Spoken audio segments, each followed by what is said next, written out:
Good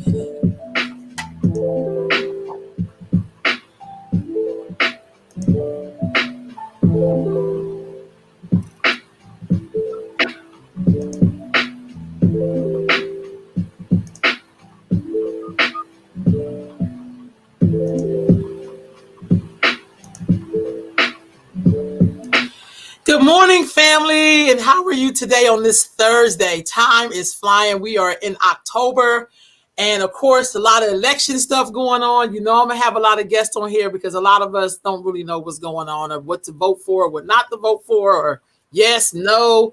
What is this about? So, Measure A is pretty big talk in the city where I'm in. I'm in Sacramento, and Measure A is the Sacramento Mayoral Accountability and Community Equality Act of 2020. So the mayor will be on in a couple of hours and he'll tell us about it. But you know, in all fairness and balance, I have someone who's on the opposite side of that, and they're going to tell us why. So we are joined this morning by the former mayor of Sacramento, Heather Fargo. Miss Fargo, thank you so much for joining me in such short notice.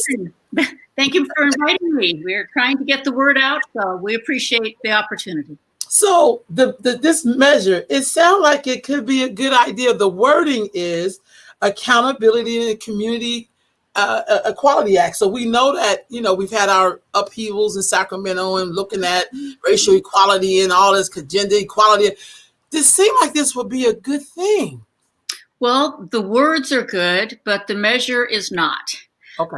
And we don't think that the title of this really is what's happening. We don't think this leads towards more accountability at all. It's certainly not more transparent. It's not more democratic. And although there are some community equity proposals in here, the very people that helped develop those proposals are not supporting this measure because they're not written in such a way that they can be enforced. And frankly, most of the equity measures that are listed here could be done now. We do not need to vote on them. We do not need a charter change to make that happen. But we do need a charter change to switch from a council manager form of government to a strong mayor form of government. And that is really what this is about. This is about the concentration of power. And in our opinion, the no on Measure A people, it transfers power from the neighborhoods and from community residents and from the council members and transfers it to the mayor. And we think that's too much power for any one person. We don't like the concentration of power. And I'll kind of walk through how that happens for your audience. Because it really is something I think people who live in the neighborhoods of Sacramento need to understand. It is funded by big business and chamber organizations and a lot of people in the real estate and development community. And the people on our side, we think, are in the right here. So as a former mayor, I've obviously given this a lot of thought. I opposed this measure when it was Measure L back in 2014, and a lot of us are veterans of that campaign. So what does Measure A do? Measure A, first and foremost, removes the mayor from the city council. So the mayor would no longer sit at the dais, would no longer run the meetings, and would no longer hear public testimony. And I think that's one of the major problems that I have with it is the lack of connection or the loss of connection between the mayor and the community. But it also gives the mayor veto power. So the mayor would be able to veto line item budget or line items in the budget. He would be able to veto ordinances that had been passed by the city council. And the problem with that is he wouldn't be in the room, he or she wouldn't be in the room when the propositions or ordinances or budget is presented, wouldn't hear the staff presentation, wouldn't hear the council deliberations, and wouldn't hear the public testimony, but would have veto power. So he could, squash something like a living wage ordinance, a domestic partnership ordinance, an affordable housing ordinance, things that matter to people and matter to people's lives. In the budget, he could remove funding for a park improvement or a recording studio in South Sacramento if he was mad at the person from South Sacramento. So it means that the council really has to play into the mayor's agenda as opposed to the other way around.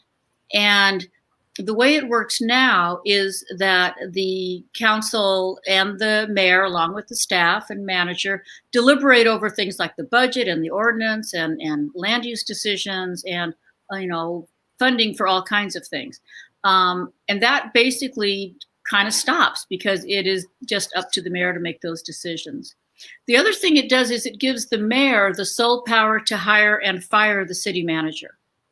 And that may not seem like a big deal if you don't know how government works or how city government works. But in city government, everybody in our form of government, you've got the mayor and the council setting policy, and then the actual implementation of things are done by those people that work for the city manager. And so there are charter officers, and you have a city treasurer and a city attorney, and city auditor now, and the city clerk. Those folks would still work for the entire council. But the city manager, which is who most people work for, most of the 5,000 city employees report to the city manager through department heads. And so if the mayor can fire the city manager, he basically controls every department head and every project, priority, and policy in the city, because he can fire the city manager without the council's okay. Okay, so wait a minute, Heather Fargo. Hold on, that's a lot. It is because it's a lot. So this Accountability Act, I mean, that's what it's called. I hear some people say strong mayor. Why would so much power be needed for one person? Like, what would make someone come up with an act like this? Like, are we able to get things done with the way things are now? I mean, like, what's the switch up? Well, it's probably a question you need to ask the other side, because I don't think they need it. In California, for example, most people, almost every city has a council manager form of government. There's only 5 cities in California that have a strong mayor. Okay. Now, they do tend to be large cities like ours. It's San Diego, Los Angeles, Fresno, Oakland, and San Francisco. Now, San Francisco is also a county, so you kind of have to leave them off the charts, because counties are the ones that have the funding and responsibility for the homeless, mental health, the court system, child protective services, all of those. That's under the county. Those are not departments that the city has, which is one of the reasons it's been such a challenge for the city to try to take on servicing the homeless, because the city doesn't have a mental health department or a social services department. They have to work with the county. It has to be a collaboration. And so I kind of look at those other cities and I go, okay, has LA done a better job with their homeless, or done a better job with affordable housing? Is Oakland better at police reform? What does Fresno have that we want? I mean, I just look at those cities and I think I think the issue of homelessness and police reform, these are really big issues. And it takes the community's involvement. It takes, all of the elected officials at all levels. And a lot of this police reform really should be taking place at the state level. So it involves everybody in California. Got you.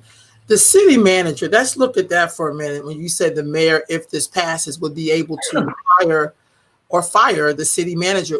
How important is the city manager? Because I think a lot of us don't understand what the city manager really does. The city manager, in a lot of cases, runs the city. And I've got to take a cough drop here. That's all right. Take your time.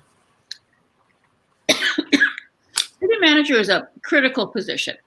Under the way it works, the city manager is in charge of pretty much hiring anybody who isn't a charter officer. So other than the city clerk, treasurer, attorney, he hires the police chief, the fire chief, the parks director, etc., public works. And all of those department heads report to him. And so then they all work together to implement the budget that the council supports and approves, and the different projects that need to be done, as well as the different policies that need to be presented and hopefully agreed upon.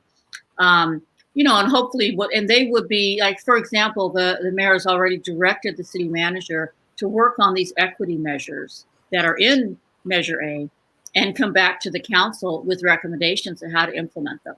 So what the city manager does is he pulls together the resources that he has and, comes up with a policy, recommendation for the council, who then votes on it or not, or changes it or whatever.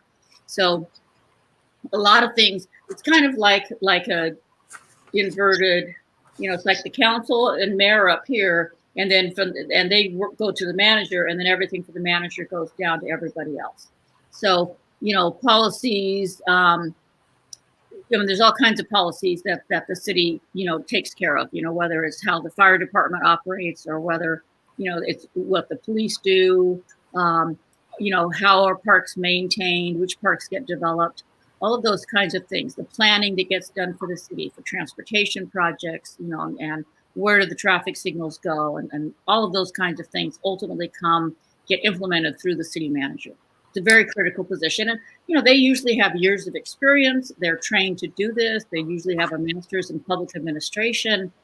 They meet with other city managers to talk about best practices and how to work with people. And there's actually a very interesting article that the city manager just wrote for Inside the City, which is called 9 Bosses.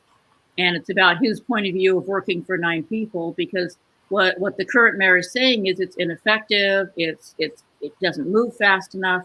But a lot of that is, in my opinion, is up to the mayor and council to set the policy, to make sure the manager knows what the priorities are for the city. And the way it works now is that those priorities are set by, you have to have 5 votes. You've got to have 5 of the 9 council members to agree. And I think that works. And I think giving that power to one person is just not fair. Yeah, we don't know who's going to get left behind, because it depends on who the mayor is and who he or she is favoring to know, what's going to get done. And the other thing, of course, is the mayor doesn't have to follow the Brown Act like the council does. And he also is going to he only will have to meet with who he wants to meet with behind closed doors. So I think we think it takes the city from a more professionally managed organization to a more politically managed organization. And that is part of what's happening here. So you said he would not have to follow the Brown Act? That's my understanding. What's the Brown Act? The Brown Act is a requirement that you have to make decisions in public, and that you can't meet with the majority, at least for the city of Sacramento, you can't meet with the majority of the city council outside of a public meeting. And so it limits the ability of elected officials to meet privately and make their decisions privately without engaging the public and doing it in public. Okay. And that, I think, is a very important thing, because you don't know what they're talking about. And, and in terms of what the mayor could do, I don't know of a time yet. And I've talked to Larry Carr about this as well. No one can remember a time when the current mayor didn't get his votes. It's not like he's being stopped by this council. There's not an acrimonious relationship between this mayor and the council. I think that he would rather not be at some of the council meetings. And I would admit, as a former mayor, some of those meetings are not very pleasant, and you do get yelled at. But that's part of the job, and that's part of the listening that needs to happen. You need to hear from people. And if the mayor no longer has to be at the council meetings, then when does he hear from the public, and who does he hear from? And the current mayor says, well, the system's working fine. It could just work better. And I think I would just ask people, better for whom? So this $40 million out of the budget every year. And one of the things that stuck out for me is the $40 million carved out that leaves the city no ability to adjust the spending when the next emergency, natural disaster, or recession hits. So we know we're dealing with all that at the same time. Right. Oh, yeah.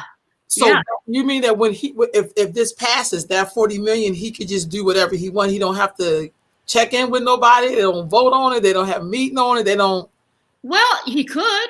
The way it works now is the city manager, puts out a memo and asks the council members to tell him what are your priorities in your district, so he can put the budget together. And there's a lot of standing things that typically get funded year after year. The number of fire stations, the things like that.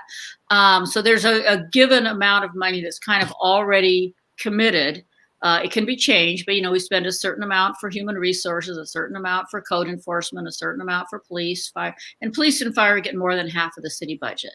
And then there's some for libraries, there's some for parks, et cetera. And so what this 40 million says is that it's going to be earmarked for an undefined term called inclusive economic development. Okay. So what does that mean? So does that mean that because certain areas are doing well, like downtown has gotten, millions and millions of dollars of investments in the last 10, 20 years. Are we done with them, or do they still need city money to do stuff? So the 40 million, I guess 30 of that would be for economic development. We don't know what that means or where. And then 10 million of that is supposed to be spent for youth services. So, but what isn't spoken about anywhere, either in their public statements or in what's written, is where is that 40 million coming out of? Usually if it's a $40 million shift in the budget. And so of what we're paying for now, which there's no I guess there's a little bit of reserve, but for the most part, that's like for spending on critical things like disasters like we're having now. But this particular year, I think we're going to be facing a budget deficit. I don't know how we avoid it. We've got a limited, we've seen less sales tax, obviously, less utility user tax from people who can't pay it. We've got less property tax, probably. We certainly have basically no hotel tax this year. I mean, the city has a bond out there, a debt for the convention center expansion. That's supposed to be paid for by the hotel tax. Well, if there's no hotel tax, it's going to have to come out of the general fund. It's going to have to come out of the regular city budget, as an example. The same thing with the promise of putting $33 million into the soccer arena, or the amount we already owe for the Kings arena. Or you kind of go down the list. We have to pay our debts first. And one of those debts is the pension for the city employees, which is with PERS. And we're behind in that. So if we've lost all this revenue and we have all these expenses, and now we have a new $40 million hit, it's going to be a very difficult budget. And this 40 million is supposed to be an annual investment. And I don't disagree with the investment. I think it's a good idea. And I think that we can figure out a way to do, and we have to, and we've got to figure out a way to help, Florin Road and Stockton Boulevard and Broadway and Northgate and Marysville and Del Paso. We've got to, but we could do that now in the existing process. We have a budget process. If this 40 million for economic development and youth is a priority, then the mayor and council can say, city manager, come back with a proposal that includes this. And then they could look at what the options are and make a decision. Okay, that makes sense. It's complicated. I'm trying to break it down and have No, you're doing a great job. I just think it's just interesting to see this particular play now. What, and I'm definitely going to ask the mayor that, why now? Why do we need to do this now? I also feel like, I know that of the city council, 6 people voted for this to go on the ballot, and I think 3 didn't. Right.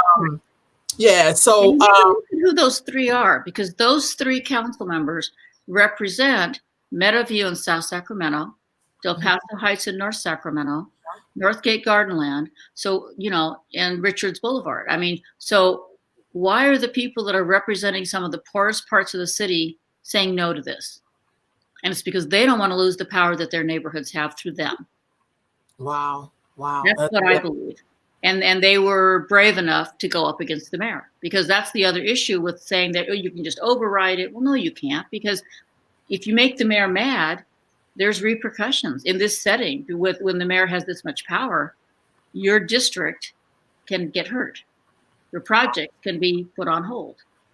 Right on. By one person. And we don't, I'm not saying, and I supported Mayor Steinberg. I supported his election and his reelection. I like him. And that's part of what I tell people is you can like this mayor and not like this proposal. Right on. This is for mayors in the future too. This is not just for him. We don't know who the next mayor is. So I guess I guess one of recent memories that put this forward was Kevin Johnson. So right. He had his and then didn't pass. And so Yeah, yeah. And Now, it's very similar to that. So we did just vote. People are asking, well, why am I voting on this again? I just did it. Well, yeah, that was then and this is now. And I think the question of timing is important to ask the mayor, because we're in the middle of a pandemic. And so we can't meet. He can't have a real public meeting at City Hall with the public in there saying yes or no. You can meet on Zoom and get your 2 minutes of screen time, but it's really not the same. And community groups can't meet either. And people are frankly distracted. This is yeah, not what people are focused on. This is not what people asked for when they protested. And this doesn't necessarily get you police reform. It doesn't get you economic development. It doesn't get you free masks. I mean, people are concerned, and rightfully so, about a lot of things right now. And this was not on anybody's list except the mayor's. Mayor Fargo, do you think even now, in the midst of the pandemic, that the city is, because you spoke of like 3 areas in particular that voted against it, but are those areas really getting what they really need? No, they're I mean, not getting what they even need. without this measure, like, No, they are not. They are not getting what they need. I don't think. And I think that there's got to be, and I think it's because of in my opinion, part of what I did when I was mayor is I tried to spread the wealth. And we built, the Valley High North Laguna Library. We added a pool to Meadowview. We built the library in the Pocket and in North Natomas and in South Natomas. And we did the Sim Community Center. And added things to Hagenwood, and we spread stuff around, and we did it based on going around to the community and asking them what they wanted, and also having all the council members help with setting priorities, and they weren't the priorities that the city manager wanted at that time. It was really quite a little fight, because they wanted to do more public safety infrastructure. And I said, no, it's time for the neighborhoods to get something. And we built community centers and libraries. We haven't built one since. And I think that part of what has happened is, if you look at, what the priorities are right now in terms of big dollars, you've got $40 million allocated to Old Sacramento and the waterfront, which I think I wanted to do the waterfront. I did the waterfront master plan, but wouldn't $4 million be enough? Or maybe 10, but $40 million is a lot. So that's money that's not going anyplace else. We did the Arco Arena, or what's it called now? The Golden One Arena. That was millions of dollars of commitment. We're expanding the convention center. That's, tens of millions of dollars. $33 million has been offered to the soccer stadium. And while these will increase, sales tax and property tax and all of those things, they will increase revenue for the city. In the shortfall, they're sucking up money that could be going elsewhere.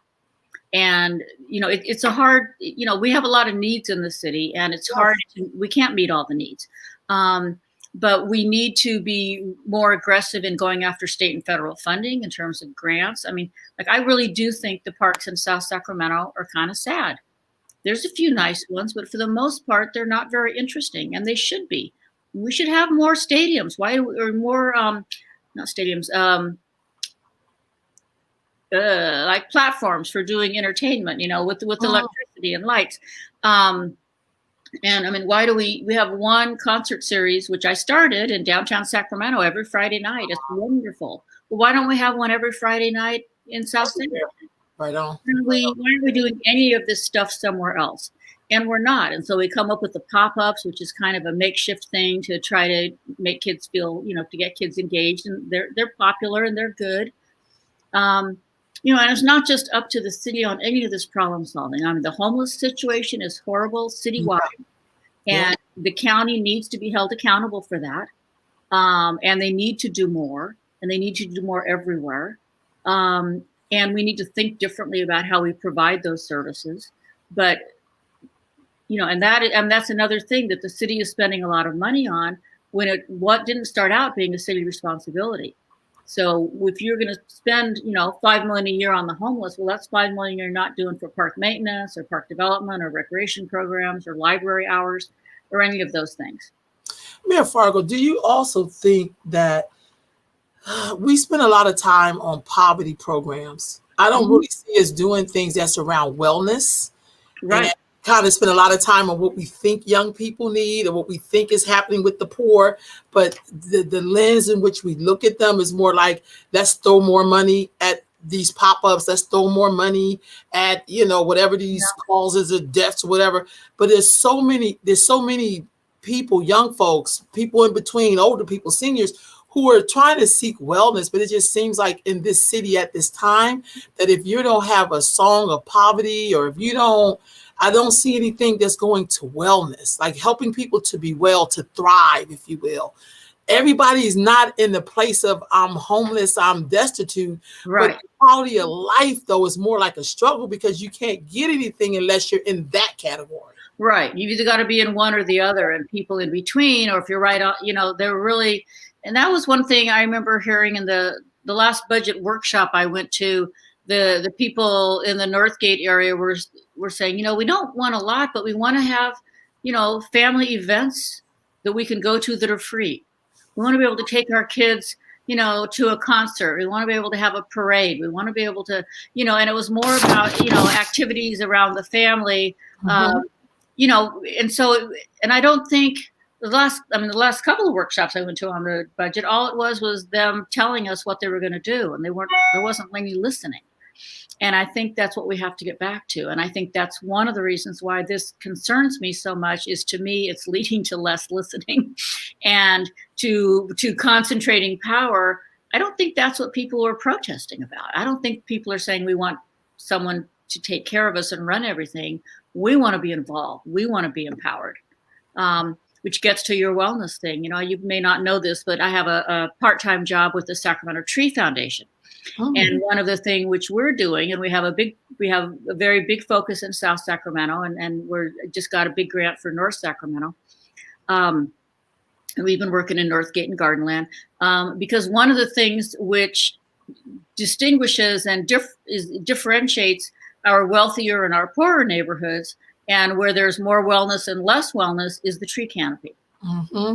And so we are trying very, very hard. It leads to all kinds of things. It makes people get outside more. It makes them willing to walk more in the heat. It makes them willing to talk to their neighbors more. It reduces your energy costs. I mean, it cleans the air. It does so much stuff, and it's so good. And so we're really pushing on that. And we've worked very hard. We've got a great coordinator down there in the South area, Victoria Vasquez, who I love working with. And she's been, we've been doing a lot of community tree plantings out there, but, through SMUD, every house can get up to 10 free trees. And which is great. And you no longer have to do it just to shade the south side or the west side. You can put it wherever you want. So you can make sure you get one planted so you can park in the shade and your car isn't hotter than in Hades when you get out.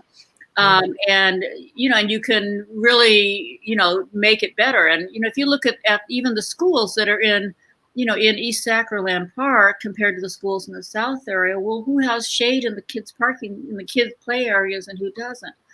And so that kind of just disparity in the quality of the neighborhood is something which I think we have to correct. And so much of what went wrong was, I hate to bring it up, but Prop 13, which took so much money away from local government. And it really meant that most things that we can do in the city now, you have to set up an assessment district, and people have to be willing to pay. And if you have a lot of, landlords that don't want to pay, then they vote no. And it's based on who owns property, not who lives there. And so that's just an equitable, it's a disparity in the way we fund local government now in California. I know. So anyway, there's a lot of reasons to vote no, and I just don't see any good reasons to vote yes. Well, as we do this wrap up, what I want to share again is the website. Mm-hmm. For this measure, that's against this measure. And to what I like about the website itself, I like things that are pretty simple and to the point. So you guys have no on the measure, like no on measure A. Yep. And you also have that this is a community coalition. Right. Talk about why. So like the neighborhood losing its voice, lack of accountability and transparency for the mayor. And you talk about that $40 million, which the money issue was just at this point in the game is And That's a whole other people need to know it's not new money. It's money that we're already spending on something else. So you tell us what you want to spend less of. Where's it coming? wow. Okay, see that kind of stuff. And then, of course, so if you go to the website, it's very simple. What's on the website. And then it shows you people who also support stopping this measure. So first of all, I just want to say thank you so much for joining me on this short notice, for giving us the side of no, why this is not a good idea. As I talk to the mayor later on, I am definitely going to bring up all of this and ask him, and ask him the question that I asked you, like, why now in the midst of a pandemic? Why now? And I just thank you so much. And I also want to give a shout out to Mai, because it was Mai's idea. Like, hey, yes, that other side. And I'm like, oh, I'm always about the other side. I mean, I want to hear from both sides. So I really appreciate that. I appreciate her telling you about me and you reaching out. It was great. It was just like, yeah, let's, which is really big. But I think it's really important, because I think sometimes a lot of us, it's a lot of measures. There's a lot of things on that ballot. You know what I mean? Yes, so, but this is, and I was always taught that if you're unsure on something, vote no. Well, yeah. And the other thing people, I don't know how many of your listeners follow the League of Women Voters at all, but it's a nonpartisan group that studies issues, and their website, which is, I'm not quite sure what it is, but the League of Women Voters lists all of the state propositions with their recommendations and why. So if people want to see just a straight up, what is this measure? Because it's hard to read those sample ballots. I mean, I don't know who reads the whole thing. They're huge and they're complicated. And it's easy to be confused. And it helps to look and see what other people who have taken the time to really research it in an organization and come up with a position. Like on is cash bail good or not? Is allowing people that are on parole, or completed parole, allowing them to vote. Issues like that. What's happening with this property tax shift? Because what you see on TV, it's going to tell you, they're going to go like this. It's real talk. Or even with the Uber drivers. I take Uber a lot coming from the airport. That's right. So, so yeah, it's really good to do that. We're going to wrap this up. Don't hang up yet, because I always close, and then we talk a little bit after that. But also I want to say today I'll have the mayor at 11:30 today on talking. And then this evening I'm going to be supporting and sponsoring the Sacramento Sister Circle and BWAPA's voter guide. Excellent. Shirley Weber, what is she, an assemblywoman? I think she is an assemblywoman. She's going to come on and talk about it as well. So I'm just going to produce that. So all this will be live today. So today we talk about all things that has to do with voting and knowing that guide, and having people tell you if this is a good or bad thing based on the information. I think we got to do more of this.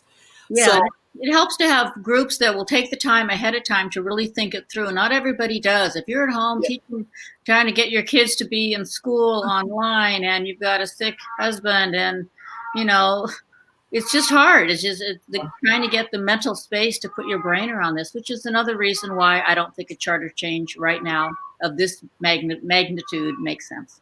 Right on. Thank you so much. Family? No, thank you. So just hold on just a minute. All right, family, I'll see y'all back in like an hour or two. And I will have the mayor on this other side of Measure A. All right, family, see you in a minute. Bye.